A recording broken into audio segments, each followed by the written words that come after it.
안녕하세요 여러분. 세상 돌아보기입니다. 오늘은 22년 12월 20일 화요일이네요. 오늘은 국방농편국지로 이제 한 말씀을 드려보려고 합니다. 오늘 낮에 방사청에서 천건 미사일 공대지의 대전차 미사일이죠. 이제 우리 LAH 소형 무장 헬기용으로 이제 개발을 한 것인데 그것이 개발이 완료가 됐다고 동영상이 떴어요. 그 내용을 관심을 가지고 들어봤더니 상당히 유용합니다. 그래서 몇 분짜리 영상인데 의외로 그 관련자분의 말씀은 좀 충분히 뭐 상식적으로 다 이해도 되지만 함축적인 부분도 좀 많이 있어요. 그래서 그 부분을 부족하지만 제가 좀 덧붙여 보고자 합니다. 해설을. 예. 자, 그러면 이제 시작을 해 보겠습니다. 예. 12월 12일 날 금년 전투용 적합 판정을 받았다고 그래요. 일주일 전이네요. 그러니까 그런데 이게 여러분 한번 생각을 해 보십시오. LAH가 이제 금년 말 또는 내년부터 초부터 이제 본격 생산이 돼서 배치가 될 거예요. 자, 거기에 맞춰서 이 천금 미사일이 개발이 된 건데 미사일 개발이 한 6, 7년 이상 걸린 것 같아요. 본격적인 개발에만. 그러면 이게 이제 본격적인 헬기 생산에 앞서서 딱 시간 맞춰서 된 거잖아요. 예. 그리고 이제 헬기가 배치되기 시작하면은 이 미사일이 같이 달려간다는 거죠. 배치가 되면서. 그런데 제가 이 국방 논평을 하면서 다른 나라들의 경우를 보면은 한 체계만 가지고도 여러 우여곡절이 많아서 보통은 이제 연기가 되죠. 예, 늦어지거나 당연히 비용이 추가 발생하거나 이런 부분인데 지금 우리는 제가 쭉 몇 년간 봐왔습니다만은 LAH는 정상적으로 개발됐어요. 계획한 대로 딱 됐고 거기에 하물며 거기다가 미사일 개발까지 딱 맞춰서 된 거예요. 두 개가 아기가 다 맞는 거예요. 하나의 아기를 맞추기도 쉽지 않아요. 시간표대로. 두 가지 아기를 다 맞췄다. 이거는 사실은 상당히 축하하는 동시에 되게 대단하다라고 관련자분들을 칭찬을 많이 드려야 되는 그런 부분이라고 생각을 합니다. 예. 자, 이게 개발이 완료됐다고 하는데, 자, 천금의 모습은 예전에 제가 찍은 것 같은데 행사에서 이런 모습입니다. 이런 모습을 가지고 있고 형궁이랑 되게 비슷해요. 형궁이랑 되게 비슷하고 그 형궁의 크기를 좀 더 키운 거다 이렇게 생각하시면 딱 맞아요. 왜냐하면 형궁 같은 경우는 이게 이제 어떻게 보면 성형 자격탄이 핵심이잖아요. 대전차 미사일에서 앞에는 탐색기가 있고 저기에서는 그 뒤로는 텐덤으로 두 개의 성형 자격탄도가 들어가는데 그 성형 자격탄의 직경 이 관통력과 직결되는 부분이거든요. 예. 그렇지만 이제 형궁은 보병이 들고 다녀야 된다는 무게의 한계가 있죠. 한 13kg 정도 되는데 그래서 여기서는 조금 더 여유가 있죠. 뭐 크게 여유는 없겠지만 헬기 싣고 다니는 거니까 사람이 직접 들고 다니는 건 아니니까 그래서 형궁이 제가 알기로는 한 110mm 제가 잠깐 볼까요? 110mm고 천검은 150mm예요. 그래서 그만큼 파괴력이 좋아지는 거죠. 그 천검도 헬파이어의 미사일에 비하면은 그래도 두께가 가는 편이에요. 그런데 그거 이상의 관통력이 나온다는 거죠 지금. 예. 자, 그래서 이 미사일이고, 자, 이 방위산업청에 오늘 오늘 올라온 동영상에 제가 몇 개 캡처를 해서 그걸 바탕으로 여러분한테 설명을 드리려고 하고 여기 말씀을 주신 분은 방위사업청의 진현철 주무관이라는 양반이에요. 소형무장 헬기 체계팀의 그러니까 지난 수년간 개발하는 기간 동안 전체적인 관장을 했겠죠. 여러 기관들이 관련돼 있으니까. 자, 여기 보면 이제 단어들을 몇 개를 설명을 드려야 되는데 여기 나오는 단어가 비가시선 타격이라고 되어 있습니다. 예. 이게 영어로는 Non-Line of Sight라고 되어 있죠. 영어로는 줄여서 NLOS라고 그러고 스파이크 우리가 본보기로 삼은 것으로 보여지는 이스라엘제 스파이크 미사일 같은 경우는 이걸 아예 미사일 이름으로 땄죠. 스파이크 NLOS라고. 자, 그래서 저도 몇 번 말씀드린 거지만 이게 워낙 이 미사일에 있어서는 핵심적인 사안이기 때문에 한 번 더 말씀을 드리겠습니다. 비가시선 타격이라는 게 뭐냐면은 기존의 이제 무기체계 헬파이어 같은 경우는 레이저 유도예요. 저에게 레이저를 딱 쏘고 그 레이저가 반사가 돼 나오면은 그 반사된 레이저 광을 이 미사일이 쫓아가는 거예요. 그것은 뭐냐면은 레이저는 직선으로 움직이는 거잖아요. 빛이니까. 그 말은 미사일이 도달할 때까지, 목표물에 맞을 때까지 내 개인이 하든 아니면 헬기에 달려있는 사격 통제 장치가 하든 그 목표물에다가 계속 레이저 광선을 주사를 해줘야 돼요. 그죠? 직선으로. 그 말은 뭐냐면은, 그러면 최대 사거리에서 날아가는데 한 20초 걸리거든요. 그 속도를 감안할 때. 적도 20초라는 기간 동안 최대 사정거리에서 나를 볼 수 있는 거예요. 서로 마주보고 있으니까 딱 이렇게. 자, 그래서 적이 대응 사격을 한다. 포 같은 걸 쏜다 하면은 미사일보다 빨리 날아온단 말이에요, 나한테. 그럼 내가 회피를 해야 돼요. 그러면 사격 조준점이 흐트러지겠죠. 숨을 수도 없는 거죠. 명중을 반드시 시키려면. 근데 내 목숨이 중요하니까 도망을 가야 되겠죠. 그래서 생존성에 조금 문제가 있고 타격력에도 제한적인 거예요. 상대방이 헬기를 탐지할 수 있는 능력이, 그리고 맨페즈 같은 대응력이, 기관포 같은 게 올라올수록 그런 레이저 유도 미사일은 타격력과 생존성에서 제약이 있게 되는 거죠. 그래서 이제 비가시권이라는 게 이제 나온 거죠. 예. 자, 계속 기동을 하면서 숨을 지내다가 살짝 더 올라서 상대방을 봤어요. 저 멀리 어디 있는 거를. 그럼 순간적으로 레이저 거리 측정기하고 다 했으니까 좌표를 찍을 수 있어요. 딱 이렇게. 제가 한 사례만 말씀드리는 겁니다. 이해를 도모하기 위해서. 찍어요. 그 다음 나무 밑으로 탁 숨었어요. 아니면 산모퉁이 뒤로 숨었어요. 그러면서 청검 같은 거는 4세대 미사일이고 데이터 링크가 있어요. 청검 같은 경우는 유선 데이터 링크예요. 줄이 8km까지 늘어지는 거죠. 그러면 그 좌표를 기억했다가 그 좌표를 향해서 발사할 수 있어요. 나는 여전히 숨은 채로. 그러면 그 미사일이 그 좌표를 향해서 날아가요. 이렇게. 예. 자, 그럼 항법 장치가 필요하겠죠. 그 위치로 가야 되고 미사일은 스스로의 위치도 파악해야 되고. 그래서 훨씬 다른 체계의 미사일이에요. 헬파이어랑 비교하면. 헬파이어는 그런 게 전혀 필요가 없거든요. 데이터 링크가 없으니까 빛만 쫓아가면 되는데. 예. 이건 전혀 훨씬 복잡한 체계입니다. 그러면 그게 산모퉁이든 뭐든지 간에, 자, 발사가 되면 숨은 상태에서 발사를 해요. 그러면 발사된 청검 미사일은 그 목표물을 향해서 날아갑니다. 날아가다가 적이 나의 적외선 탐색기에 들어오게 되면 그것을 잡아요. 당연히 잡겠죠. 그리고 그 정보를 발사자한테 보냅니다. 그래서 발사자한테 결정을 요청해요. 날 낳곤 했어. 네가 예상했던 목표물이 여기 있어. 몇 개가 있네. 그 중에 어떤 걸로 할까? 이런 것도 물을 수 있겠죠. 예.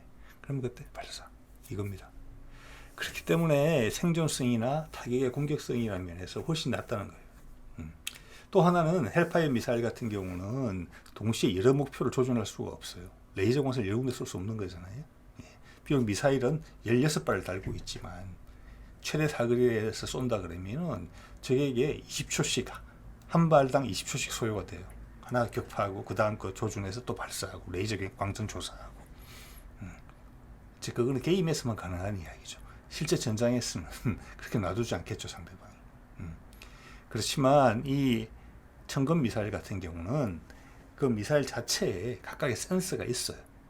예. 저거하고 바로 맞닥뜨리는 경우에는 아까처럼 숨어서 쏘는 그런 경우가 아니고 급박한 경우에는 각각의 미사일이 각각 락군을 할 수 있어요. 각각의 목표에 이렇게. 그래서 엊그제 말씀드린 대로 일본의 한 유튜버가 4개까지 동시에 추적하고 공격할 수 있다는 이야기까지 나오는 거예요.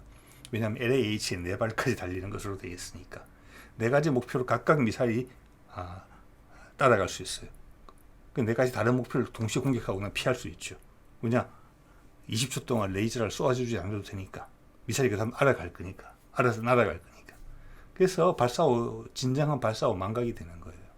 이거는 말 그대로 내가 가진 모든 미사일을 동시에 발사할 수 하면서 다 타격하면서 나는 피할 수 있는 거예요. 그래서 전혀 다른 차원의 무기체계라는 것을 설명을 드립니다. 여기서. 그걸 우리가 개발한 거예요. 설명이 좀 길었나요? 자, 그 다음 이제 이 부분들 이야기하는 건데, 제가 뭐 몇 번 말씀드린 것 같은데, 우리나라 이거 관련된 분야에서 이런 걸 소개할 때는 상당히 보수적으로 말씀을 보통 해요. 제 경험으로는. 그래서 여기서 뭔가를 확신을 가지고 말할 때는 상당히 대단하다. 절대적으로 그 말이 맞다. 이렇게 저는 보통은 받아들이고, 이 경험을 봤을 때도 그게 사실로 드러나는 경우가 대부분입니다. 경우가. 여기 보면은 관통력, 명중률, 사거리, 이 세 가지 모든 면에서 해외 유사 무기 체계 대비 동등 이상의 성능을 보유하고 있다. 이렇게 이야기를 했는데, 그러면 도대체 그 해외 유사 무기 체계가 뭐냐? 제가 해석한 바로는 이거는 자, 관통력은 이거보다는 낮고, 자, 유도 능력은 요거하고는 비슷하지만 저거보다는 낮고 이렇게 섞여 있어요. 근데 그 유사 무기 체계라는 게 제가 여기서 봤을 때는 두 가지예요. 우리가 많이 알고 있는 헬파이어 미사일하고, 그 다음 우리가 본보기로 삼은 것 같은 이스라엘제 스파이크 미사일, 그 두 가지를 비교한 거예요. 그리고 이제 설명란에 이 링크를, 동영상 링크 걸어 놓을 테니까 여러분 직접 가서 들어보시고 확인하셔도 됩니다. 당연히 여기 뭐 유도 능력이라는 면에서 보면은 제가 따옴표, 쌍따옴표 썼죠. 이건 이 그림 속에 있는 분이 한 발을 그대로 옮긴 거라는 뜻입니다. 유도 능력은 헬파이어보다 월등히 우수하고 스파이크 ER과 동등 이상이다. 어떻게 보면 너무나 당연한 이야기예요. 좀 전에 제가 몇 분의 시간에 걸쳐서 설명을 드렸죠. 헬파이어는 2세대 미사일이고, 소위 말하는 뭐 거기도 사람 개인차가 있습니다만은, 청검이나 스파이크는 데이터 링크가 가능하기 때문에 양방향으로 다 정보를 주고받는 거거든요.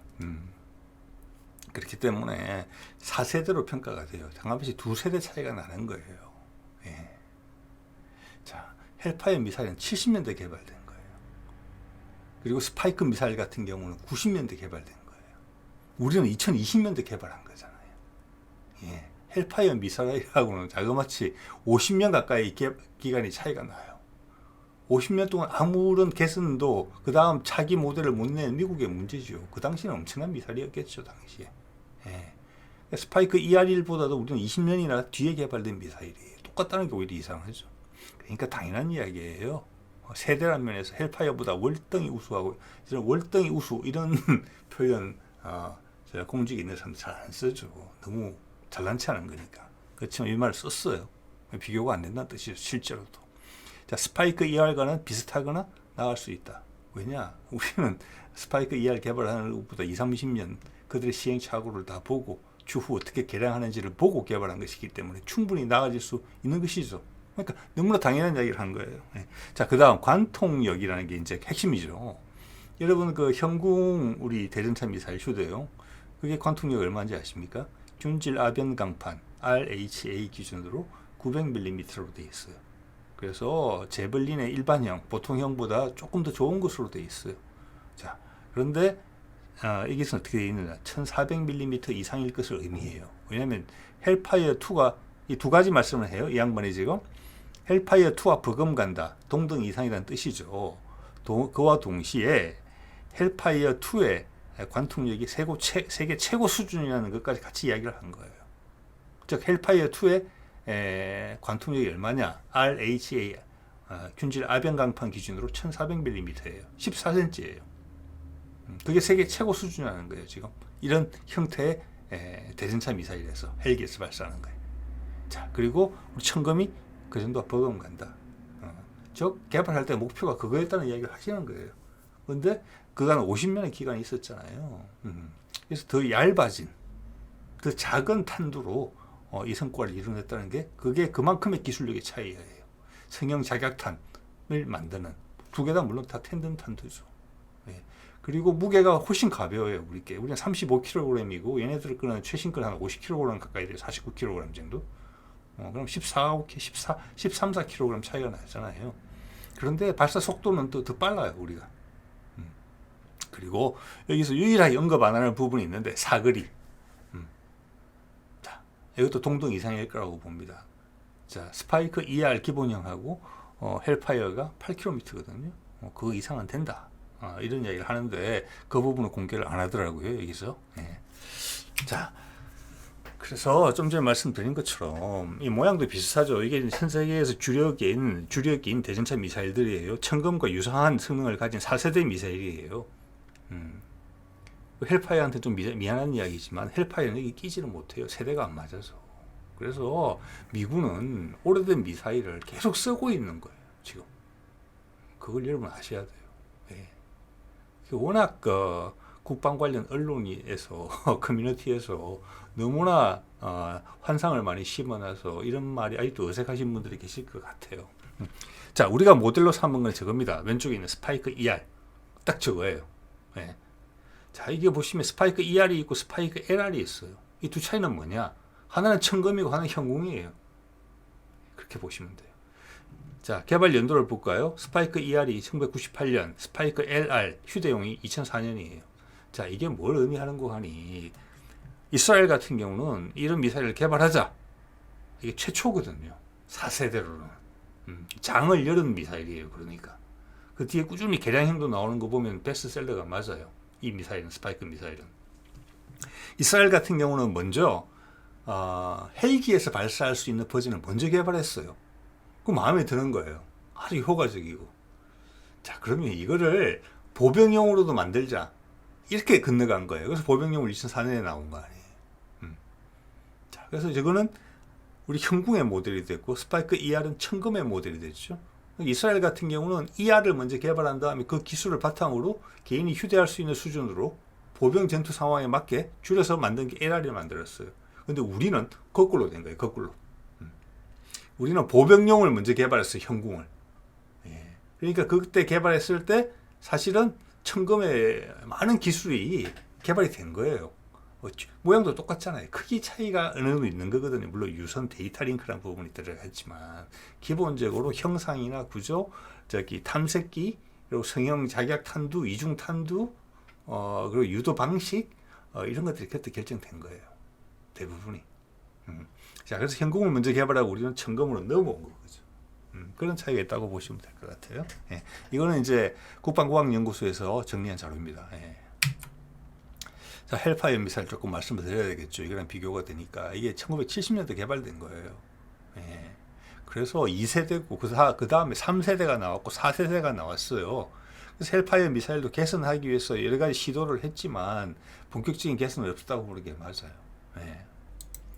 자, 지금 현용으로 쓰고 있는 것은 헬파이어 2라고 해요. 그래서 뭐 모양이나 이런 것은 아마 대동소이한 것 같고, 큰 차이는 이제 아무래도 그 사이에 전차들의 방어력이 지난 70년대 이후로 많이 개선이 됐기 때문에 또 장갑에 또 뭐 복합 장갑이니 반응 장갑이니 이런 장갑제 개선도 많이 이루어져서 관통력이 향상된 거예요. 헬파이어 2가.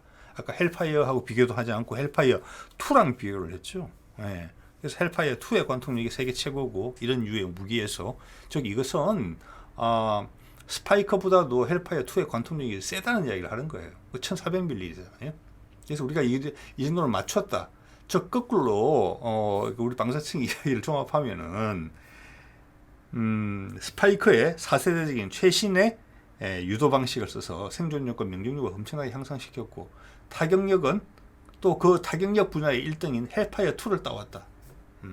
양쪽에 좋은 것만 결합시켰다. 그래서 천금을 만들었다. 뭐 이런 이야기입니다, 사실은. 그러면 미국은 뭐 하고 있었느냐 그동안 스파이크 2 죄송합니다.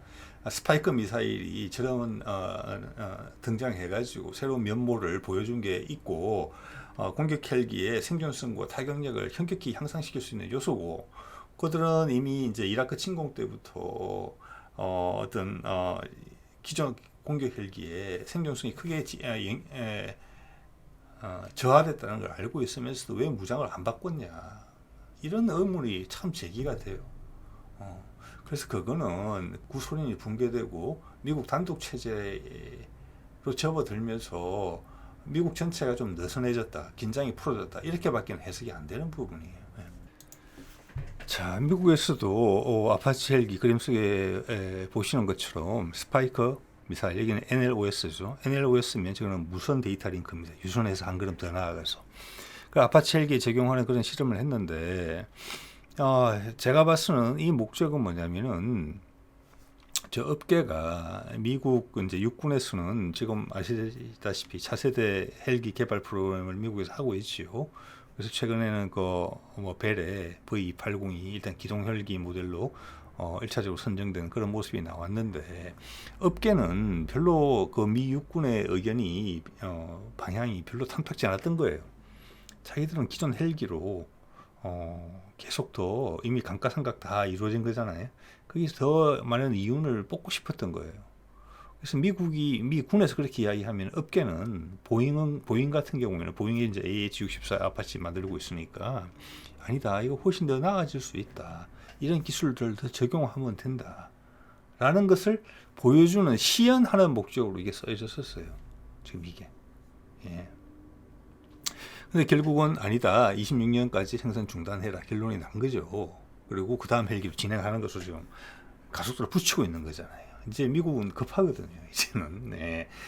지난 20, 30 누려왔던 그 절대적인 분위기가 아니란 말이에요. 자, 그러면 이거는 이제 로키드 마티네스 했으니까 이 문제가 뭐냐면은 차세대 헬기로 넘어가니까 미국 육군에서 지금 보유 중인 게 한 500에서 1000대 사이일 거예요. 아파치가. 그 중에서 뭐 또 일정 부분은 은퇴시키고 그래도 500대 이상은 유지할 거예요. 아주 오랫동안. 한 10년, 20년 더. 자, 그 기간 동안 아파치를 어떻게 할 거냐. 운영비도 많이 드는데 우리 전력의 한 부분인데 하루아침에 모든 헬기가 신형 헬기로 바뀌는 것도 아니니까. 예? 그런 데서 미국 의회가 질타하는 부분도 있었어요. 지난번에 미 육군이 내년 예산을 달라고 하는 부분에서. 예. 자, 그 중에 하나 거론되는 게 NLOS예요. 이걸 통해서 당연히 이거 장착하면 헬파이어보다 아파치의 공격력 훨씬 올라갈 수 있죠. 생존성도 올라가고. 그럼 미국은 왜 이런 미사일을 왜 개발 안 하지? 왜 헬파이어만 50년 동안 썼던 거지? 이런 의문이 들어요. 네. 자, 이거 보면은 넷파이어 예전에 제가 한번 썼던 자료인데 넷파이어라는 미사일을 개발을 했더라고요. 미국도 4세대 미사일 개발하려고. 여기도 로키드 마틴하고 레이시온 들어있잖아요. 네. 하다가 잘 안 돼서 2011년에 개발을 중단했어요. 네. 왜냐 기존 헬파이어 미사일 잘 팔리고 있으니까. 아무 문제 없이. 그것도 감가상각도 다 빠지고 만드는 대로 다 돈이 이문이 남는 거니까. 자, 그래서 2011년에 개발 중단했어요. 11년에 중단했죠. 그러면서 좀 전에 보여드렸던 그 스파이크 NLOS 미사일도 로키드 마틴에서 지금 홍보를 하고 있잖아요. 자기 거 아니면서. 네. 그런 거예요, 지금. 자, 모든 방산 기술이란 부분이 미국은 기업체 많이 있는 것 같거든요. 정부가 다 뭐 손을 놓고 있지는 않겠지만. 자, 그러면 2011년에 개발 중단됐으면 저때 인력들이 지금도 있느냐? 아니, 우리 ADD가 한때 개발했다가 지금 실패했다. 그래서 한동안 안 하다가 다시 하기로 했다. 그러면 그래도 다시 시작할 수는 있을 거예요. 그렇지만은 사기업에 맡기면은 저 프로젝트가 다 죽었는데 그 관련된 사람들은 다 회사를 떠날 가능성이 높아요. 그럼 다시 시작하려고 하면 시작할 수가 없어요. 사람들이 없는데 이미. 예. 그런 거예요. 지금 그게 미국의 혼란상의 핵심이에요. 그래서 지금 미사일은 필요한데 본인들이 생산을 못하니까 뭐 노르웨이에서 사오고 지금 이거 같은 경우는 그게 이제 뭐 하푼 미사일 같은 경우는 노르웨이에서 사오고 또 뭐 약간 스텔스성이 저피탐성인 순항 미사일 같은 경우도 다른 데서 사오고 뭐 이거 같은 거 이스라엘에서 사올라 그러고 이런 판국이에요 지금. 예. 한 미국의 언론에 오늘 자료 찾으면서 보니까 이런 내용이 있어요. 참 희한해요. 예. 여기 보면은 헬파이어 미사일이 두 가지 종류가 있어요. 대부분은 지금 우리가 알고 있는 그 레이저 유도 미사일인데 한때 레이다 유도 미사일이 있었어요. 그 위에 이제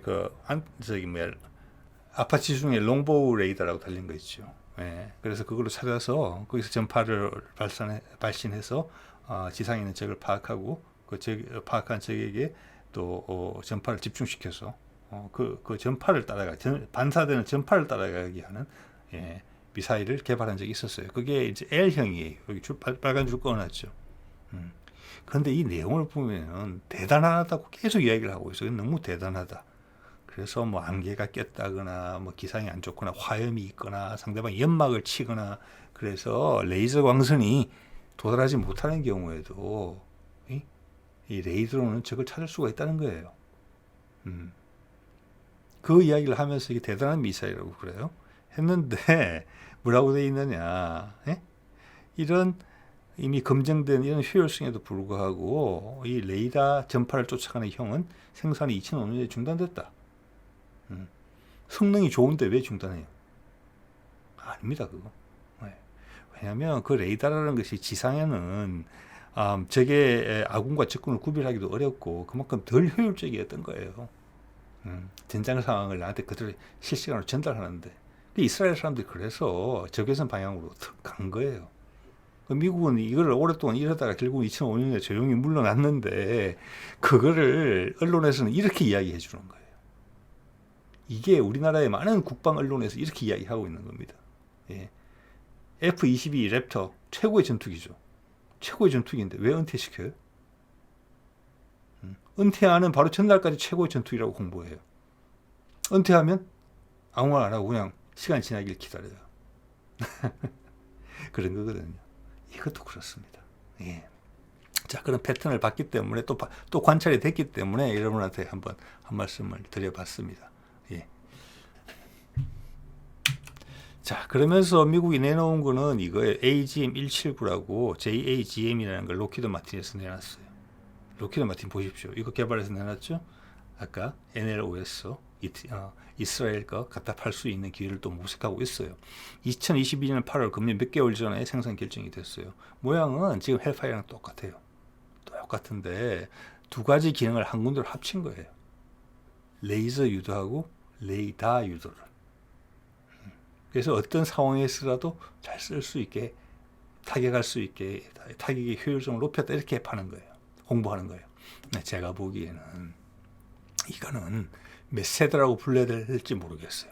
사실은 미국은 4세대 미사일을 개발했었어야 돼요. 지금 이스라엘 것 같은 거, 우리 천건 같은 거. 그걸 못하고 이렇게 땜빵을 내놓은 거예요, 지금. 물론 기존 헬파이어보다는 좀 낫겠죠. 이게 현재 그들의 상황이에요. 또 그들의 업체가 만든 거니까 이걸 또 사주는 거예요, 지금. 어떻게 보면 안타까운 상황인 것이죠. 우리는 절대 이런 이거 반드시 이런 것은 타산지석으로 삼아야 되는 부분이고 자주 국방에 완전히 제외되는 요소죠. 이 부분을 정부가 잘 컨트롤해야 돼요. 이거는 개인 사업이 아니거든요. 그냥 자본주의의 일반 논리를 적용시켜서 되는 부분이 아니에요. 어깨가 단지 그들만의 최대 이익을 추구하게 놔둬서는 안 돼요. 왜냐? 국방이 무너지면 기업이 갈 데가 없으니까. 그게 더 이익이 중요한 거예요. 근데 그 이익은 방산업체의 피부로 와닿지 않죠. 그래서 발을 좀 더 담궈서 조율해 줘야 되는 것이죠. 자, 그게 지금 아까 이제 방사청의 영상에 관여 기업이라고 나온 데가 이런 데예요. 기업이 아닌 데도 있네요. 기관이라고 해야 되겠네요. 국가연이 있고 한화, LIG, 풍산이 있어요. 다 뭐가 뭐 하는지 알겠죠. 국방과학연구소가 전체로 끌고 가겠죠. 한화는 추진제, 이제 추정입니다. 추진제, LIG는 유도체계, 풍산은 자격탄두, 승형탄두, 텐덤으로. 그리고 서로 막 뒤섞여 있는 것이죠. 왜냐? 현궁을 개발할 때 주 기업이 좀 달랐을 거예요. 그리고 천검을 개발할 때는 아마 이번에는 한화에서 아마 주도권을 잡았던 것 같아요. 그전에는 현궁 LIG고, 풍산은 다 양쪽에다 탄두를 제공했겠죠. 이렇게 해야 된다는 거예요. 이거를 서로의 나의 영역이다. 손대지 마라. 그랬으면 현궁 개발하는데 현궁하고 하나하고 경쟁자인데 많은 무기 체계에 있어서 나는 신경 안 쓰겠다. 그러면 우리 현궁이 시간대로 나왔겠습니까? 그래 현궁이 LIG가 주관해서 개발했는데 이제 천검 개발한다는데 그 기술이 핵심 기술이 공유가 안 됐으면 하나가 지금 시간에 맞춰서 천검을 개발할 수 있겠습니까? 절대 안 됩니다. 자, 그것은 국가가 가운데서 다리를 놨기 때문에 그래요. 우리 전체 이익에 중요하기 때문에 이것은 국가가 관여하는 거예요. 조정을 하는 거죠. 당연히 그 밑에 있는 기본적인 운영 방식은 자본주의의 자유경쟁 체제로 하겠죠. 예. 국가의 존재 이유가 뭡니까? 국민을 보호하고 나라를 지키는 거예요. 전체 이익을 지키는 거예요. 생명과 재산을 지켜주는 거잖아요. 여기도 재산을 지키는 거예요. 근데 기업들은 그까지 생각하기가 어려워요. 그렇지만 나라가 있어야지 기업이 있는 거잖아요. 그렇게 이게 맞는 거예요. 미국은 지금 잘못된 길로 가서 그 잘못된 길을 바로 잡으려고 그랬더니 기업들 돈 더 주세요. 돈 더 주세요. 이런 무기 바깥에서 사오죠. 그러면서 미국 바이든 대통령은 딴 데만 돌아다니면서 그런 이야기 하잖아요. 반도체 공급 체계 유연화. 미국에서 생산하게 하자. 국가 안보와 직결되는 부분이다. 그런 거하고 전혀 상반되는 이야기죠, 지금. 미국 방산업체에 하는 것을 봤을 때. 그리고 아까 말씀드린 것처럼 한 프로그램이 없어지거나 생산 라인이 닫히거나 하면은 그 기술자들이 다 사라져버려요. 다른 직으로 전직도 해버리고 새로운 인재가 들어오지도 않고. 그러니까 10년, 20년 전에는 할 수 있었던 걸 지금 못하는 거예요. 우리 천검 잘 만들면은 미국에 팔 수 있다고 생각합니다. 앞으로 아파치 헬기를 몇백 대를 수십 년간 써야 돼요, 미국은. 예. 우리가 죄송합니다. 이스라엘 스파이크보다 더 좋고 가성비가 더 저렴하게 만들 가능성이 없거든요. 지금 훨씬 뒤에 개발된 거니까. 그러면 아파치의 타격력과 생존성을 향상시키는 가장 좋은 방법은 우리 천금 미사일 사다가 다는 거예요. 그리고 우리 저렴하게 만드는 소형화 잘 시켜놓은 DIRCM 사다가 다는 거예요. 그게 아파치의 생존성을 올리는 거고 타격력을 올리는 방법이에요. 그래 될지 몰라요. 네. 자, 그러면 또 이런 말을 하거든요. 좀 전에 말씀드린 거하고 상관이 좀 있네요.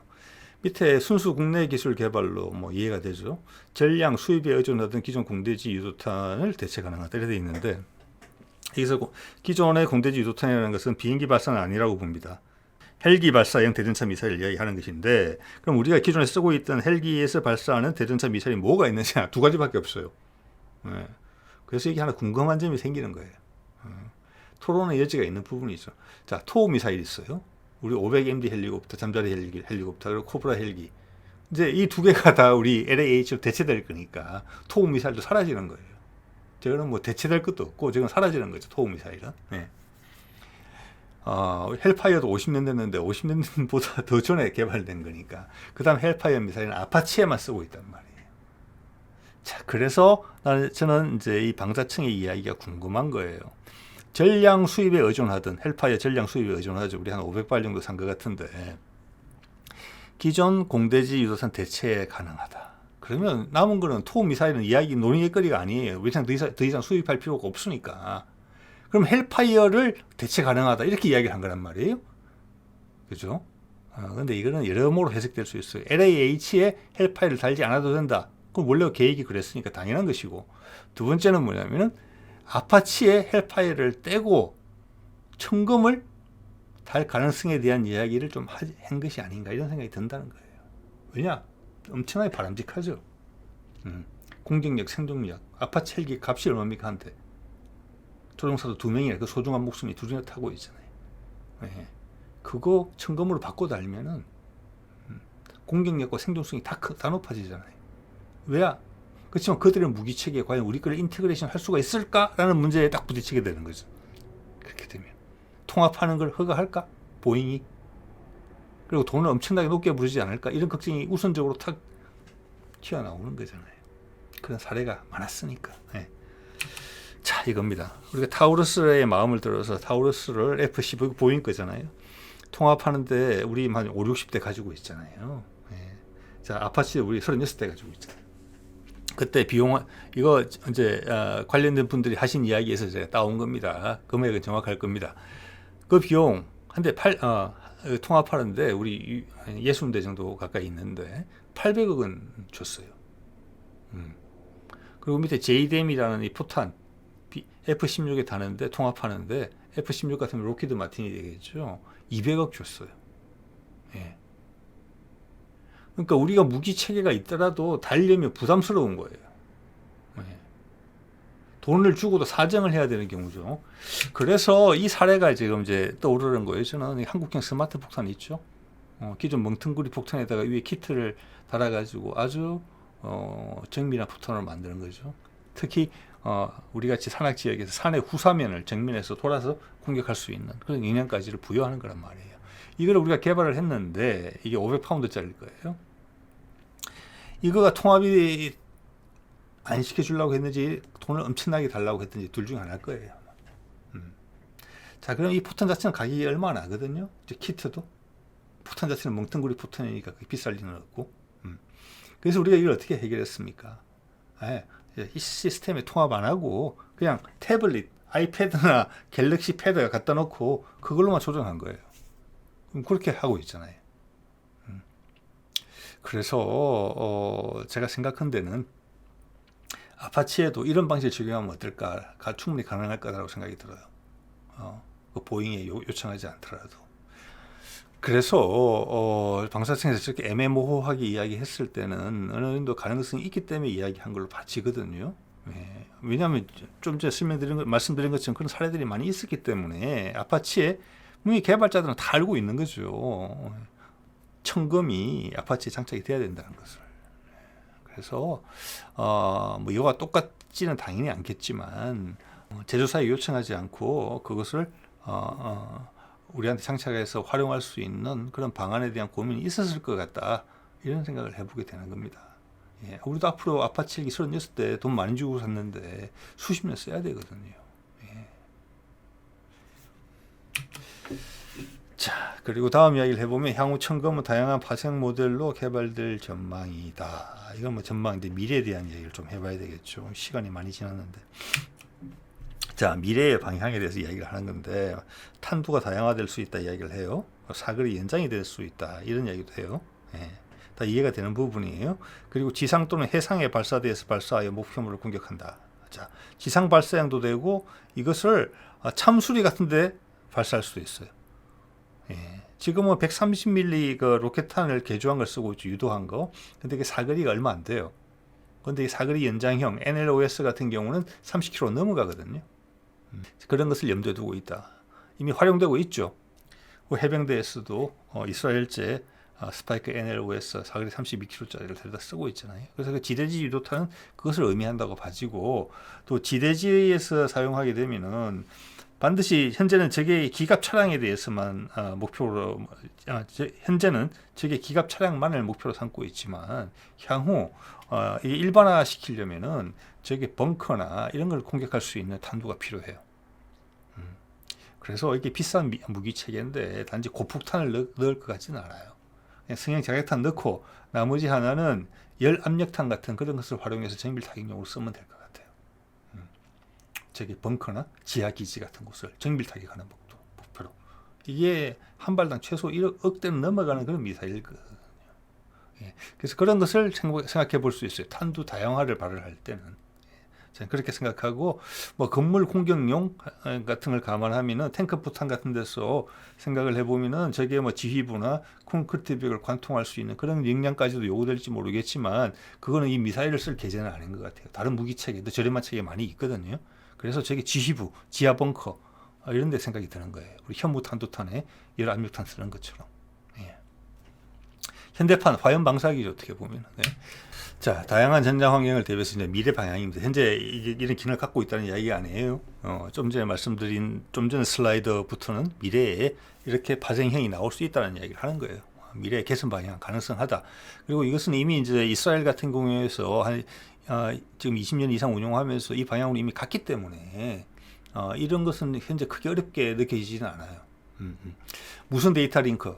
자, 사정거리가 30km가 넘어가게 되면은 아무래도 제가 이제 개발자하고 지난번에 한번 말씀을 잠깐 나눈 적이 있어요. 개발에 관련된 분하고. 이 뒤에 그 광섬유가 실패에 감겨 있을 거 아니에요. 그 광섬유를 신속하게 왜냐면 이게 마하 1.6, 뭐 1.7 최고 속도가 그렇단 말이에요. 그 속도에 맞춰서 풀려야 되는 거죠. 그죠? 쉬운 일 아니겠죠. 예. 자, 그런 것들이 어려웠다는 말씀을 들었는데 이거를 무선 데이터 링크로 한다. 일단 유선 데이터 링크로 하면 유리한 점은 뭐냐면 복잡한 전장 상황에서 무선 데이터 링크라는 게 어떻게 보면 다 레이더파로 이렇게 주고받는 거잖아요. 혼란스럽죠. 실제 전장 상황에서는. 뭐 가로막는 것도 있을 수 있고 특히 이거는 내가 숨은 상태에서 발사할 수 있는 그런 기능이 들어있는 거잖아요. 그렇죠? 그럼 가운데 레이더파가 끊어지면 어떡하라는 거냐 미사일은. 그래서 유선을 선택한 것인데 사거리가 30km 이상 넘어가다 보면은 이제 유선 갖고는 한계가 있는 거죠. 그래서 이제 무슨 데이터 링크가 향후 방향이다. 그것은 사거리 연장과 상관이 있고 또 하나 중요한 것은 네트워크 전장과 이제 상관이 크게 있다고 봐요. 지금 데이터 링크가 있지만 미사일과 발사자만 되는 거잖아요. 근데 향후는 뭐가 되겠습니까? 다양한 무인기 체계들이 하고 같이 네트워크 전장을 구성하게 돼요. 그 중에서 LAH나 마리논 공격 헬기는 그 중에 한 참여자에 불과할 뿐이에요. 유일한 참여자가 아니라. 그러면 여차하면은 발사된 미사일에 대해서 정보를 주고받을 수 있는 상대방이 실시간으로 바뀔 수가 있어요. 최적의 상황으로. 그게 네트워크 전장이잖아요. 그런데 이게 유선으로만 연결되어 있으면 너와 나밖에 안 되는 거죠. 무선으로 되면은 암호만 바꾼다면 다른 애가 갈아탈 수도 있는 거예요. 당연히 적진에 들어가 있는 지상 부대에서도 그걸 조정할 수 있어야 되겠죠. 그게 네트워크 전장이라는 면에서 봤을 때 미사일의 효용성을 최대한 개선시키는 방안이고 또 그 증가된 사거리를 최대한 활용하는 방안이 되지 않을까 이렇게 생각을 해볼 수 있는 것이죠. 또 그리고 AI 알고리즘 이야기를 하는데 이거는 지금도 들어있대요. 자, 이것은 어떤 상황이냐 하면은 그 좌표만 보고 나는 숨은 상태에서 자, LAH가 저게 기갑 저게 전차 중대 정도가 전진하는 것을 보고 한 30km 정도에서 쏘았다. 한 8km 정도에서 쏘았다.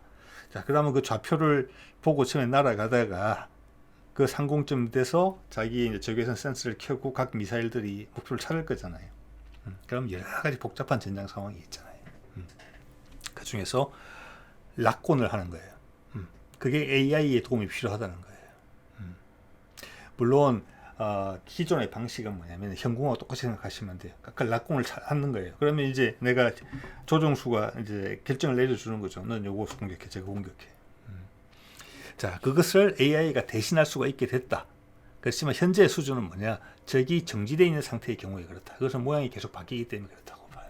정지가 되면은 AI가 파악하는 그 장면이 한 장면을 여러 번 보는 게 아니라 이쪽 면이 비춰졌다가 저쪽 면이 비춰졌다가 뒷면이 비춰졌다가 높이가 올라갔다가 낮았다가 하늘 바닥이 보였다가 하늘이 보였다가 그런 거예요. 그러면 그게 처리해야 될 데이터량이 많은 거예요. 그걸 파악을 해야 되거든요. 이게 적이다, 탱크다, 아니면 버스다. 이걸 구분해야 되는 거잖아요. 그래서 현재는 정지되어 있는 상태에서 한다. 그게 쉬우니까. 그렇지만 향후 미래에는 그것이 움직이는 물체도 적용될 것이다. 이런 이야기는 이제 소프트웨어적인 부분이 있어요. 그렇게 하는 것이고, 이런 것은 특히 지상 발사나 할 때 동시에 여러 발을 발사할 수 있는 경우가 있을 때 상당히 장거리에서 동시다발적으로 타격을 해야 되는 경우에 훨씬 더 유용한 그런 부분이 아닐까 이런 생각이 드는 거죠. 그걸 사람이 다 할 수가 없는 상황이죠. 급박한 상황이 있을 수 있잖아요. 그러면 정말 미사일 숫자대로 상대방을 다 타격할 수 있는 거예요. 나는 발사만 해놓고 누군가의 정보에 의해서 그 대략의 위치에 미사일만 발사해놓고 난 자리를 피하면 돼요. 예. 그러면 누군가 중간 유도를 할 수도 있고 최후의 순간에는 미사일들이 알아서 갈라서 딱 필요한 녀석을 타격을 한다는 거죠. 어떻게 보면 엄청나게 무서운 이야기예요. 말은 쉽게 하는 것 같지만 결과적으로는. 자, 그리고 이거는 이제 스파이크 NLOS라는 거고, 이게 이미 이제 구현을 하고 있는 거죠. 무선 데이터 링크고 사거리도 32km에 다다르고 하늘에서 발사하는 것보다 사거리가 훨씬 늘어났기 때문에 크기가 좀 커졌는지 또는 이제 추진제 같은 게 개선돼서 크기의 증가는 최소화됐을 수도 있다고는 봅니다. 그렇지만 일단 지상 발사하는 데 있어서는 크기나 무게 제약은 좀 덜하죠. 헬기에서 발사하는 것보다. 그래서 이런 걸 우리가 염두에 두고 있다는 거예요. 그래서 우리도 이거 지금 이미 서해 5도에 배치된 해병대에서 쓰고 있다는 말씀 아까 드렸잖아요. 그래서 자, 저게 고속정이 여러 대 날라온다 할 때 이 안에도 벌써 지금 네 발이 장착되어 있거든요. 아까 AI까지 다 생각해 보십시오. 대충의 저게 좌표로 발사를 하면은 자기가 알아서 고속정 빨리 움직이고 있는 거잖아요. 그렇지만 향후 방향이 그쪽으로 계속 추진이 된다면 AI가 그 빨리 움직이는 고속정 네 척을 동시에 공격할 수 있다는 거예요. 그 이야기입니다. 그러다면 저 뒤에 장착할 수 있는 발수가 되게 중요하겠죠. 이거는 지금 소형 전출사 정도밖에 안 되는 건데 4발 달렸거든요. 차량을 키우면 여러 발 올라간다는 거예요. 그럼 그 숫자만큼 다 타격이 가능하다는 거예요. 자, 그래서 이제 우리 국방 행사의 컨벤션에 종종 나오는 모델이죠. 청검 다연장으로 보여요. 지금 현재 9발 정도 들어가는 거거든요. 지금 이게. 만약 사거리가 32km 연장된 형이 NLOS 형이 무슨 데이터 링크로 쓴다 이러다면은, 그리고 여단에도 지금 예단급 무인기가 들어가고 그 위에 위에 사단급 군단급 무인기들이 다 서로 겹겹이 여러 다층적으로 하나의 목표물을 분석하거든요. 예. 그래서 이 가운데 쭉 기둥이 올라가 있는 게 EOTS 시스템인데, 이 사거리가 32km까지 늘어나면은, 물론 8km대는 효과적으로 쓸 수 있을 겁니다만 8km대부터라도 그런 무인기들과의 네트워크 전장을 생각하시면 될 것 같아요. 최소한 완전히 AI가 나오지 않더라도 좌표만이라도 찍어줄 수 있잖아요. 좌표. 예. 좌표 찍어주고 나는 안전을 보장받은 상태에서 미사일 발사해서 날아가게 하고 각각을 조종수가 지금은 AI 도움을 바로 받을 수 없으니까 고정된 목표만 가린다니까 찍어주면 되는 거예요. 저도 충분히 저 미사일의 숫자만큼 상대방한테 타격을 줄 수가 있어요. 지금 이제 대대급에서는 현궁 대전차 미사일이 있죠. 예. 여단급에서는 대전차 미사일이 없어요, 현재는. 현궁은 2, 3km밖에 안 날아가는 거잖아요. 근데 이게 된다. 8km에서 최소 8km에서 향후 30km 이상까지 된다. 그러니까 여단급 대전차 무기로서 딱 최적이다. 예. 그렇게 볼 수 있는 무기체계라고 봅니다. 네. 자, 오늘 이제 공개가 된 방위사업청에서 천검 미사일 개발이 완료됐다는 소식을 보고 그 영상에 등장하는 내용들에 대해서 세상 돌아보기가 조금 의견을 달아봤습니다. 좀 길어졌네요. 오늘은 이 정도 하겠습니다. 네.